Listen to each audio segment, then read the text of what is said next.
सरिला महाप्रभुଙ୍କ प्रसिद्ध घोष यात्रा आउ 12 दिनर लीलाखेला शेष पर आज नीलाद्री विजे करिबे नीलाद्रीनाथ। रथरे भौणी को नेले अथच महालक्ष्मी को न नहीं जन्मवेदी को चलीगले महाप्रभु। रोष करिछंती महालक्ष्मी।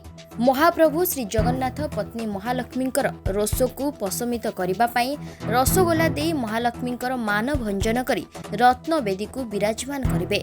महाप्रभुंक एभली लीला को कुहा जाए नीलाद्री विजे। महाप्रभुंक पाई 56 पौटी भोग खंजा होइछि, हेले श्रीमंदिर मध्यरे वर्षकरे थरे मात्र रसगोला भोग हेबार परंपरा रहिछि। ओडिशार विभिन्न कोण अनुकोणरू महाप्रभुंक पाई रसगोला आसे भोग पाई। ताहा मध्यरे ओडिशा प्रसिद्ध सालेपुर विकलानंदकरंक रसगोला महाप्रभुंक पाखरे नीलाद्री विजे दिन भोग लागे।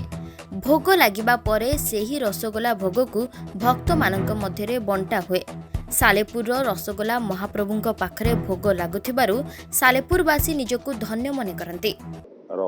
रथयात्रा जेबेठू रसगोला सेबेठू तेणु रसगोला रथयात्रा रे महाप्रभु श्री जगन्नाथ जिते बाउड़ती बाउड़ा यात्रा सारिकी मंदिर श्रीमंदिर गला बेले महालक्ष्मींकर रोष अभिमान भंग करिया जाई तांको रसगोला अर्पण करी एवं खुआई दे रसगोला खुआई देला परे ही मानभंजन होता है महालक्ष्मींकर एवं महाप्रभु श्री जगन्नाथ मंदिर भीतर को प्रवेश करिया को सुजोग पाती। पूर्व विक्रांतकर रसगोला संस्था तरफ रसगोला सेठारे मध्य जाइकरी भोग हुए एवं सेठारे दर्शक जो भक्त मान मध्य भी ताको बंटा जाई थाए। जिते श्रीमंदिर छाड़ी पदा को आसता भक्त मानकर देखिबार एवं तांकर भावावेग अत्यंत भक्तिपूर्ण थाए एवं अनेक दर्शक माने भक्त माने देखी भावविहल हुअन्ति एवं से माने भी रसगोला भोग पाई भी बहुत खुशी हुअन्ति जेहेतु वर्ष को मात्र गोटे दिन ये परंपरा रही। जगन्नाथ संस्कृतिर आरंभरू रसगोलार परिचय रही।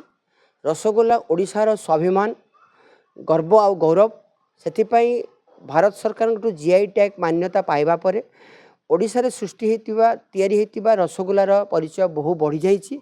से सालेपुर रसगोला तार गोटे स्वतंत्रता रही। से सालेपुर माटीरू रसगोला जाइकी जगन्नाथ पाखरे पूजा लगुच आउे समग्र जगन्नाथ धाम रे बंटा जाउची। एटा सालेपुरवासी हिसाब से मुझे गर्व आ गौरवान्वित मने करुच्ची। ता सहित सालेपुर रसगोलार जो प्रकार भाव में प्रचार प्रसार होची जो प्रकार भाव ठाकुर पाखे कम लगुच समस्त आपको आग्रह प्रकाश करके नौछंती से मु सालेपुरवासी हिसाब से धन्य मन करुच्ची। सालेपुर रश्मिरेखा परिजन रिपोर्ट न्यूज एक्स ओडिया।